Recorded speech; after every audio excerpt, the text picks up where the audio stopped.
हमने last time बड़ी खूबसूरती के साथ शमौन पतरस की जिंदगी के पहलू में से कुछ चीजें सीखी और हमने सीखा किन वजूहात की बिना पर पतरस ने यीशु का इनकार किया। अभी आपने हवाला सुना और आपको एहसास हुआ होगा कि हम अभी भी उसी बात पर सीखने वाले हैं। और यकीनन इस तरह खूबसूरती से जब इबादत और प्रस्तिश की जाती है तो खुदावंद का कलाम हमारी जिंदगियों में रिजेनरेशन का काम करता है, बढ़ने का, ग्रो करने का काम करता है। और मैं निहायत शुक्रगुजार हूँ आप सब की, क्योंकि आप सब खुदा के कलाम को सुनने वाले लोग हैं। हालेलुया। अब पतरस जितने बुरे तरीके से यीशु के साथ मोहब्बत का इजहार करने में नाकाम हुआ, वो उसकी जिंदगी का सबसे बदतरीन लम्हा हुआ। वो चाहता था और कई बार उसने इस बात का इजहार किया कि वो यीशु से बहुत मोहब्बत करता है, वो यीशु के साथ वफादारी का इजहार करता था।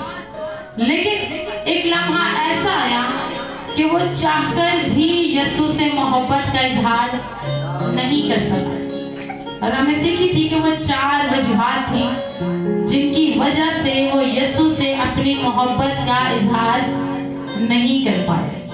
लेकिन मेरे अजीजों, बड़ी खूबसूरत बात है कि जब पतरस ने यीशु का 3 बार इनकार किया और मुर्ग ने बांध दी, तो वो लम्हा ऐसा था कि पतरस की जिंदगी में एक नए दिन का आगाज हुआ। पतरस की जिंदगी में एक नए दिन का आगाज हुआ। पतरस चाहे कितने ही बुरे तरीके से फेल हुआ हो, नाकाम हुआ हो यीशु से मोहब्बत का इजहार करने में, लेकिन मैंने कहा था कि हमारा खुदा निहायत रहीम है। उसने उसी गिरे हुए, परेशान और फिक्रमंद और नाकाम पतरस को उठाया और उसे अजीम रसूल बना दिया। हालेलुया। इसलिए क्योंकि बाइबल मुकद्दस फरमाती है, साधक अगर 7 बार गिरे तो तू उसे क्या करता है? उठा खड़ा करता है। और बड़ी अच्छी बात है कि अंकल साधक का बाइबल मुकद्दस में बहुत बार जिक्र है।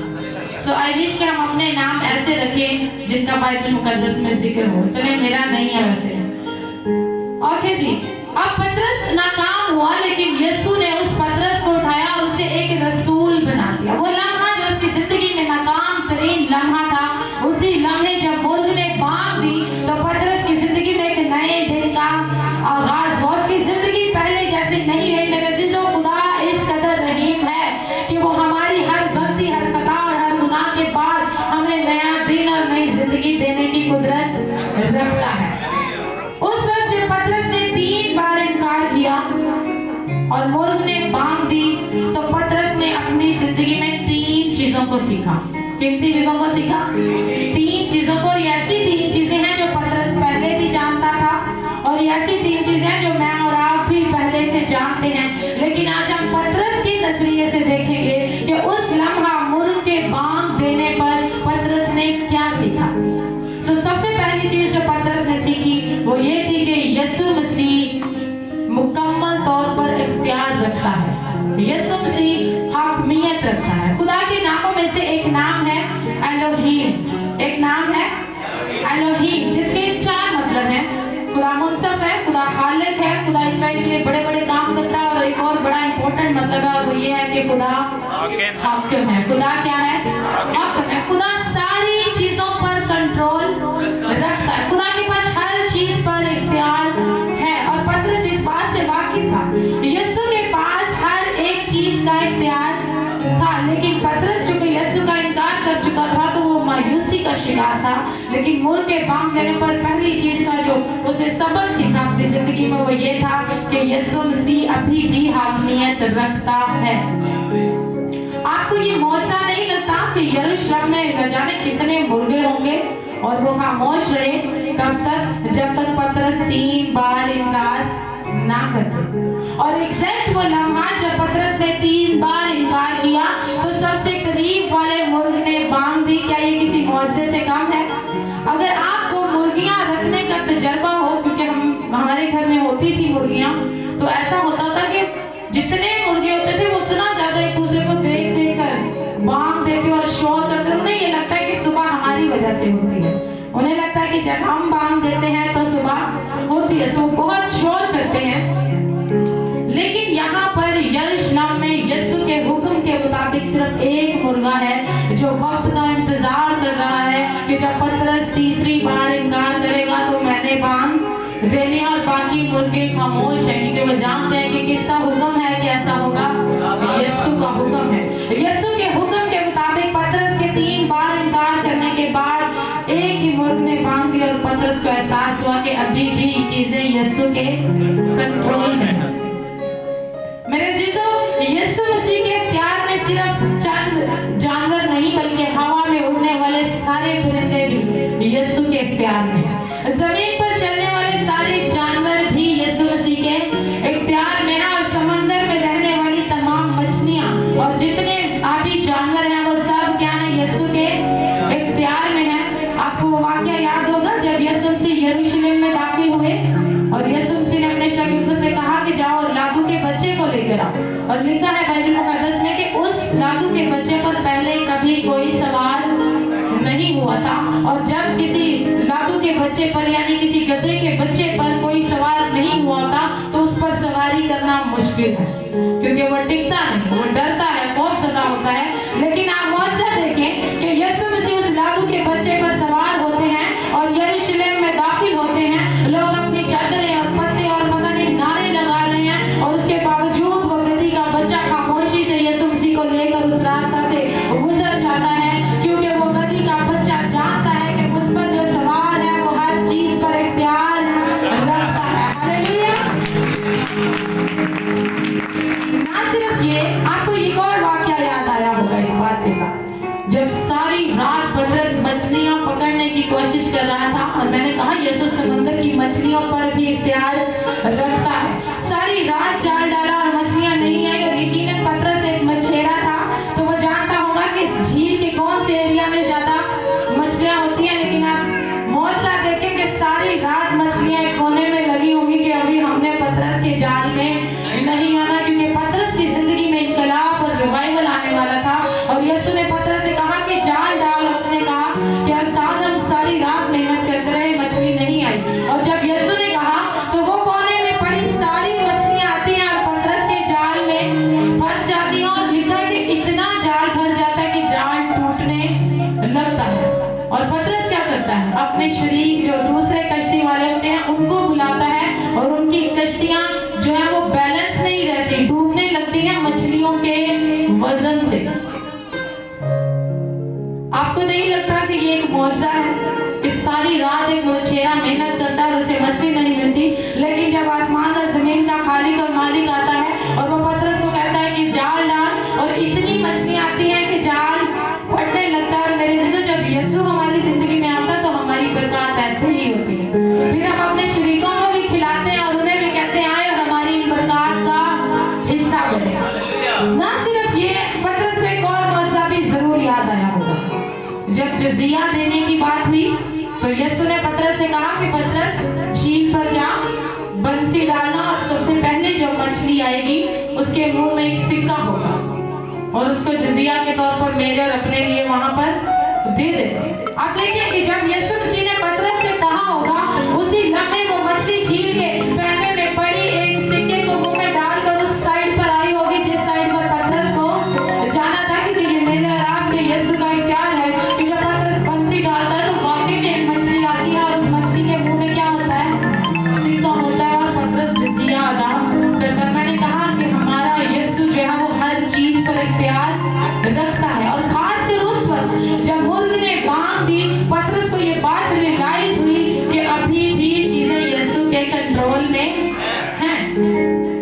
लेकिन पतरस परेशान था, फिक्रमंद था, उसे चीजें समझ नहीं आ रही थी। यीशु को क्यों पकड़ा गया, यीशु को क्यों बांधा गया, यीशु की तजलील हो रही है, यीशु का मजाक उड़ाया जा रहा है, ये यीशु तो कुदरत वाला है, ये अपने आप को छुड़ा क्यों नहीं रहा। इन सारे सवालात के साथ पतरस डिस्करेज हुआ, वो पस्त हौसले का शिकार हुआ, और उसके बाद उसके दिल में एक शक पैदा हुआ, और उस शक के बायस उसने यीशु का इनकार किया। और आप जानते हैं कि उसके दिल में शक क्यों पैदा हुआ, यीशु मसीह की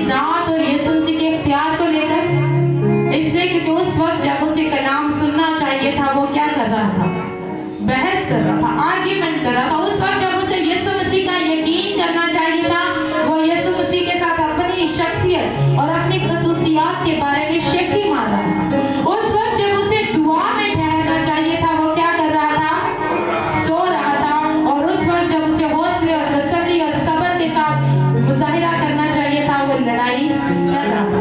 और पतरस समझ नहीं पा रहा था कि ऐसा क्यों हो रहा। हालांकि यीशु मसीह ने बारहा अपने पकड़वाए जाने का जिक्र किया, लेकिन यीशु के पकड़वाए जाने पर पतरस फिर भी घबरा गया।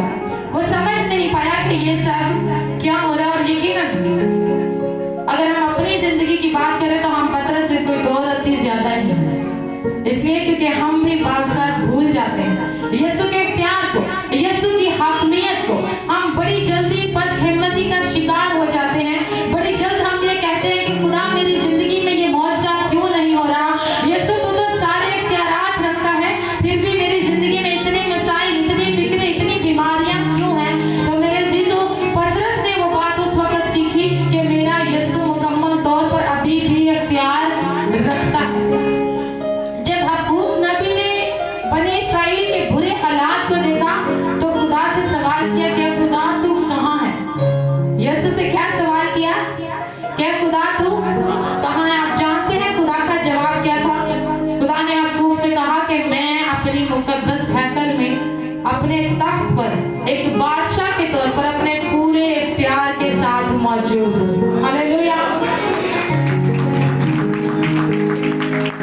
कुछ भी हो, हमारा जो खुदा है वो मुकम्मल तौर पर इख्तियार रखता है हर एक चीज पर। यहाँ पर पतरस को चीजें इसलिए नहीं समझ आ रही थी क्योंकि उस वक्त जब उसे कलाम सुनना चाहिए था वो नहीं सुना कि वो हाकिम है। एलोहीम का मतलब क्या है कि वो हाकिम है, उसके पास हर चीज की हाकमियत है। पौलुस रसूल कहते हैं खुदा से मोहब्बत रखने वालों के लिए सब चीजें मिलकर क्या पैदा करती हैं, भलाई पैदा करती है। एक बंदा पूछे मैं बैंक से कर्जा लेना चाहता था, कुदरत रखता है।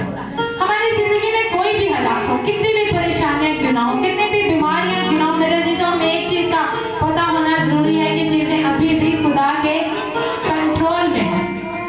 मैंने एक दफा जिक्र किया था जब हम लोग चाइना गए तो चाइना के शहर बीजिंग में हम लोग रुके थे और बीजिंग की एक बहुत बड़ी झील थी और वो बहुत मशहूर थी। सो हम भी वो झील देखने गए और उस झील में एक बहुत बड़ा क्रूज था। आपने देखा होगा टेलीविजन में कि बड़ी सी कश्ती होती है जिसके फ्लोर्स होते हैं और लोग उसमें पार्टी और शादियां वगैरह भी अरेंज करते हैं।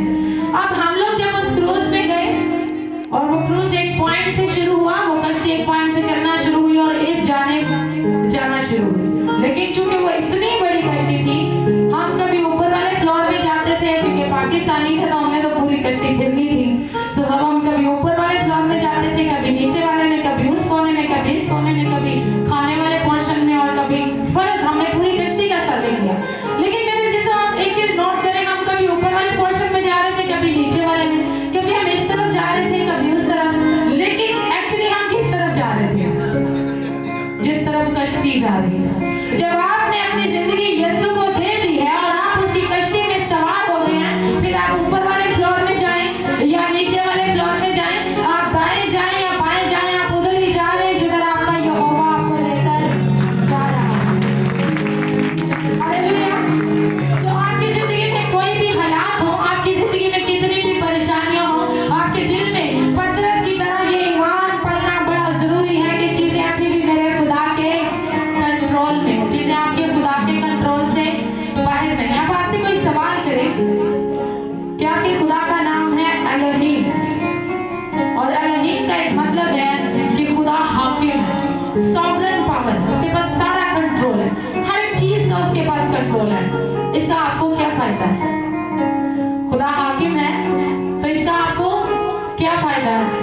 तो बड़ा खूबसूरत जवाब बनता है वो ये है कि मुझे अगर पता है कि मेरा खुदा हाकिम है, मेरा खुदा सॉवरेन पावर है, तो मेरे इस चीज का मुझे ये फायदा है कि मेरी जिंदगी में बीमारी हो, दुख हो, तकलीफ हो, कर्जे हो, लांघते हो, फिक्रे हो, मैं फिर भी एक तसल्ली में जिंदगी गुजारूंगा कि मेरा खुदा अभी भी कंट्रोल में है, सारी चीजें अभी भी उसके प्यार में। हालेलुया। आपको पता है सदरक मेशक अबेदनगो को जब आग की भट्टी में डालने लगे तो उनका बड़ा खूबसूरत जवाब था। वो जानते थे खुदा का प्यार कितना बड़ा है और उन्होंने कहा बादशाह देख, हमारा खुदा हमें आग की भट्टी से भी बचाने की कुदरत रखता है। अब उस कुदरत का उनको अंदाजा था, उनको यकीन था। अब उस यकीन का इजहार कैसे कर रहे हैं? वो कहते हैं अगर वो हमें ना भी बचाए तो फिर भी हम तुझे सजदा नहीं करेंगे। ये ईमानदार का यकीन कि खुदा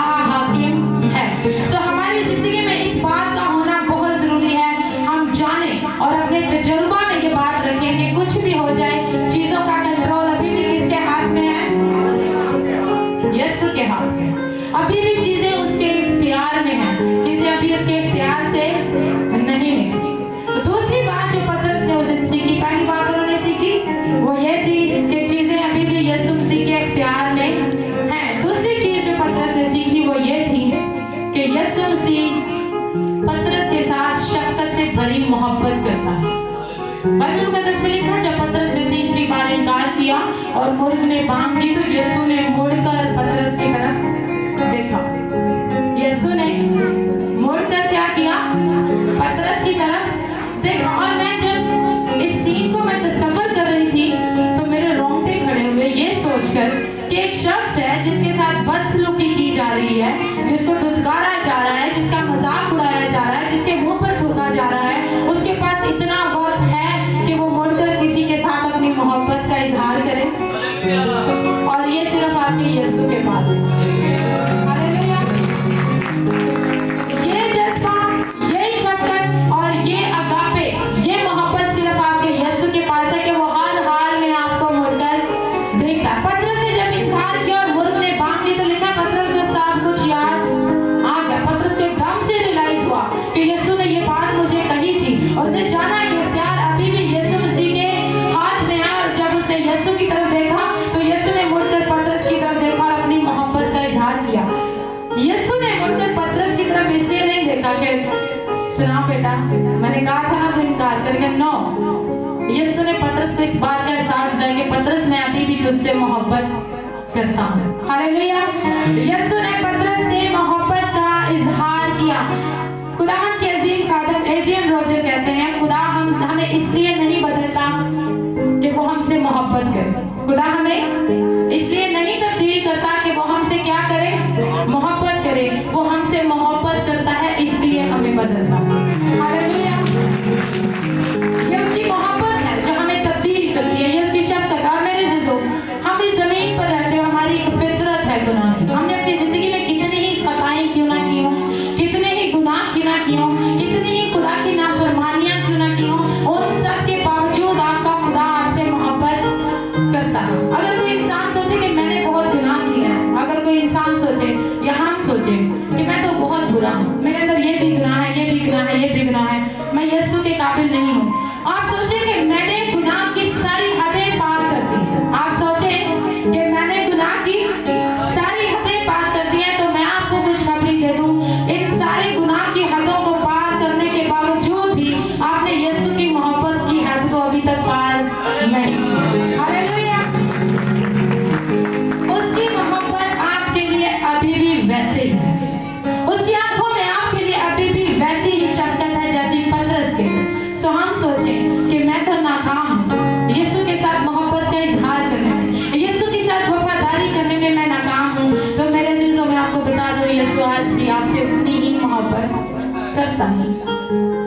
और आज इन हालात के बावजूद वो चाहता है कि हम पतरस की तरह एक नए दिन का आगाज करें। उस दिन पतरस ने जब मुर्ग की बांग सुनी तो उसने पहली चीज सीखी कि चीजें अभी भी यीशु मसीह के कंट्रोल में है। यीशु मसीह के पास सारा इख्तियार है।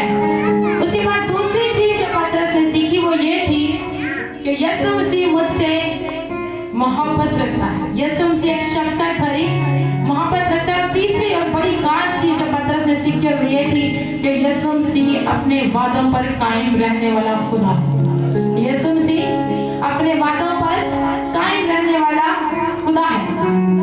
यीशु ने जब मुड़कर पतरस की तरफ देखा तो बाइबल मुकद्दस फरमाती है कि पतरस को यीशु की बातें याद है। उसे याद है कि यीशु ने मुझे कहा था, शमाउन शमाउन, शैतान ने क्या किया? तुमको मांग लिया है ताकि तुम्हें गेहूं की तरह फटके। पतरस को वो बात याद है जब मैंने यीशु को मरने के साथ वादा किया कि मैं तेरे साथ मरने बल्कि कैद होने को तैयार हूँ। तो यीशु ने मुझे कहा था कि वो तब तक बांग नहीं देगा जब तक तू मेरा 3 बार इनकार नहीं करेगा। पतरस को वो भी बात याद आया जब पतरस ने यीशु से कहा कि यीशु ऐसा ना हो कि तू मरे। तो यीशु ने कहा कि शैतान मुझसे दूर हो जा। वो सारी बातें पतरस की जिंदगी में रिवाइंड हुई और उसे इस बात का एहसास हुआ कि यीशु मसीह किस कदर आहद में, वादा में मेरे साथ आज भी कायम है। स्टेडफास्ट कमिटमेंट यीशु मसीह का जो पतरस को उस दिन महसूस हुआ। और उस कहते हैं अगर हम बेवफा हो भी जाएं वो बेवफा नहीं होता। जानते हैं क्यों? क्योंकि वो आप अपना इनकार नहीं करता। इसका मतलब है उसकी जात वफा से भरी है, उसकी जात में वफा है, वो अपनी जात के खिलाफ नहीं जाता। और यीशु मसीह ने जब मुड़कर पतरस की तरफ देखा तो अपनी वफादारी का इजहार किया कि पतरस, वो लम्हा जब तू मुझसे इतना इंस्पायर हुआ, जब तूने मेरे साथ एक आहद किया, अपनी मछलियां, अपना जाल, अपनी कश्ती, अपनी जिम्मेदारियां छोड़ी और तू मेरे पीछे हो लिया था।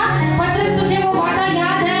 आज भी मैं तेरे उस वादा में तेरे साथ कायम हूं। मतलब किराए पे लेना थोड़ी देर के लिए किसी चीज को। शैतान क्या करता है? वो खुदा से आपकी जिंदगी के कुछ लम्हे किराए पर लेता है ताकि आपको आजमाए, आपको डिग्रेड करे, आपको गुनाह में फंसा सके। तो आपको पता है हम क्या करते हैं? हम कहते हैं कुछ देर के लिए किराए पे नहीं, आप हमारी जिंदगी की रजिस्ट्री पकड़े और जो मर्जी करें। हम ऐसे करते हैं, इट्स ट्रू। हम इब्लीस को अपनी जिंदगी के साथ क्या रख सकते हैं ताकि वो जैसे चाहे हमारी जिंदगी के साथ करें, क्योंकि हम बड़ी जल्दी ये भूल जाते हैं कि चीजें अभी भी यीशु के कंट्रोल में है। दुनिया में कितनी भी अफरा तफरी हो, दुनिया में कितना भी गुनाह क्यों ना बढ़ जाए, दुनिया में कितने ही बुरे हालात क्यों ना हो जाए, चीजें अभी भी आपके खुदा के कंट्रोल में है। आमीन। अब पतरस ने ये बात सीखी कि चीजें अभी भी मेरे कंट्रोल में है। यीशु ने कहा कि उसने तुम लोगों को मांग लिया। मांग किस चीज के लिए लिया? ताकि गेहूं की तरह फटके। क्यों मांग लिया? ताकि गेहूं की हालेलुया, ताकि गेहूं की तरह फटके। हम गेहूं को, दानों को क्यों फटकते हैं? ताकि उनमें से पत्थर और गैर जरूरी चीजें साइड पर हो जाए। अब यीशु कहता है कि शैतान ने तुम लोगों को मांग लिया है ताकि क्या करे? गेहूं की तरह फटके। अब जब हम दानों को फटकते हैं तो उसमें से पत्थर और गैर जरूरी चीजें और जो चीजें हमारी सेहत के लिए जरूरी नहीं है वो साइड पर होते हैं, हम उनको फेंक देते हैं। अब इब्लीस आपको क्यों फटकना चाहता है? और दूसरी जाने खुदा उसको इजाजत देता है कि वो आपको फटके। अय्यूब का वाकया याद है, जब इब्लीस खुदा के पास जाता है और उसे कहता है कि अगर तू अपनी बात उसके इर्द गिर्द से हटाए तो फिर देखना वो तेरा इनकार करेगा। और खुदा ने उसको इजाजत दी। खुदा ने इब्लीस को इजाजत दी कि अय्यूब की जिंदगी में एक आजमाइश का पीरियड लेकर आए। लेकिन खूबसूरत बात यह है कि अय्यूब उस आजमाइश पर पूरा उतरा। हालेलुया। अब जब वो हमें भटकता है, हमारी जिंदगी में आजमाइश आती है, तो इब्लीस क्या करता है? इब्लीस हमें इसलिए भटकता है ताकि जब हम आजमाइश के पीरियड में से गुजरते हैं तो हमारी जिंदगी में जहां जहां कमियां, खामियां, गुनाह और गलतियां होती हैं वो उनको हमारे सामने ले आता है। इब्लीस क्या करता है? हमारी जितनी खामियां, गुनाह और गलतियां होती हैं वो उन सबको हमारे सामने लेकर आता है और हमारी जिंदगी में शर्मिंदगी को पैदा करता है। क्या करता है? शर्मिंदगी को। शर्मिंदगी की वजह से हम उसी गुनाह में कैद हो जाते हैं। इब्लीस ये चाहता है, वो हमें इसलिए भटकता है ताकि हमारी जिंदगी में एहसास गुनाह हो और हम उसी गुनाह की कैद में रहें। अब यीशु क्यों चाहता है कि आप भटके जाएं? वो ये चाहता है कि जब आप भटके जाएं और आपकी जिंदगी के गुनाह, गलतियां और खामियां आपके सामने आ जाए तो आप एहसास शर्मिंदगी में ना रहें। आप उन सारी खामियों को, गुनाहों को, गलतियों को उठाएं और यीशु की सलीब पर लटका दें। हालेलुया। इसलिए यीशु भी चाहता है कि आप भटके जाएं ताकि आपको अंदाजा हो कि यीशु आपकी जिंदगी में बेहतरी ला चले हमारे अंदर क्या कमी है और हमें किस गुनाह को यीशु की सलीब तक लेकर जाना है। हम जितनी दफा गुनाह में, गलती में या किसी खामी में आ जाते हैं, यकीन जाने वो हमारे नए दिन का आगाज होने का एक मौका होता है। हमारे पास पतरस की तरह एक मौका होता है कि हम एक अच्छे दिन का से आते हैं। इब्लीस की तरफ से भी हमारी जिंदगी में गुनाह का एहसास आता है और रूह कुद्दूस की जानिब से भी हमारी जिंदगी में गुनाह का एहसास आता है। तो आपको कैसे पता चलेगा कि ये जो एहसास गुनाह है ये इब्लीस की तरफ से है या रूह कुद्दूस की तरफ से है? तो उसका सबसे बड़ा फर्क ये है कि जब आपकी जिंदगी में एहसास गुनाह हो, शर्मिंदगी हो कि मैं गुनहगार हूँ, मैं बहुत बुरा हूँ, मैं ये भी काम करता हूँ, मैं ये भी काम करता हूँ, और अगर ये इब्लीस की तरफ से है तो उसकी सबसे बड़ी निशानी है कि आप उस गुनाह से जान नहीं छुड़ा सकते। आप उस गुनाह से जान नहीं छुड़ा सकेंगे और आपको लगेगा कि आप यही मेरी जिंदगी है, मैं इसके अलावा कहीं और जा नहीं सकता। आप कहेंगे मैं अब शराबी हूँ तो मैं शराबी ही रहूंगा, मैं नहीं छोड़ सकता, मैं गुनहगार ही रहूंगा, ये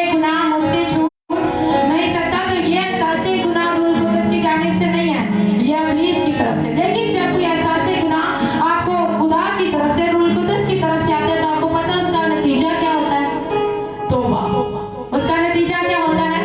तो आप उस गुनाह को उठा और ये ऐसा ही गुनाह जो रूह कुद्दूस की तरफ से होता है, वो आपको आपके गुनाहों से आजाद करता है। पतरस की जिंदगी में एक बड़ा खास लम्हा, वो पतरस जो बहुत बोल्ड था, निडर था, वो कुछ भी बोल देता था, वो कुछ भी कह देता था, वो कुछ भी करने को तैयार हो जाता था। लेकिन उस पतरस की जिंदगी में एक ऐसा लम्हा आया जब मुझे एहसास हुआ कि मेरी ये शख्सियत खुदा की मोहब्बत के मुकाबले कुछ भी नहीं है। और जब उसने यीशु का इनकार किया और मुर्ग ने बांध दी, तो यीशु मसीह की शख्सियत के साथ जुड़ी 3 चीजों को उसने सीखा।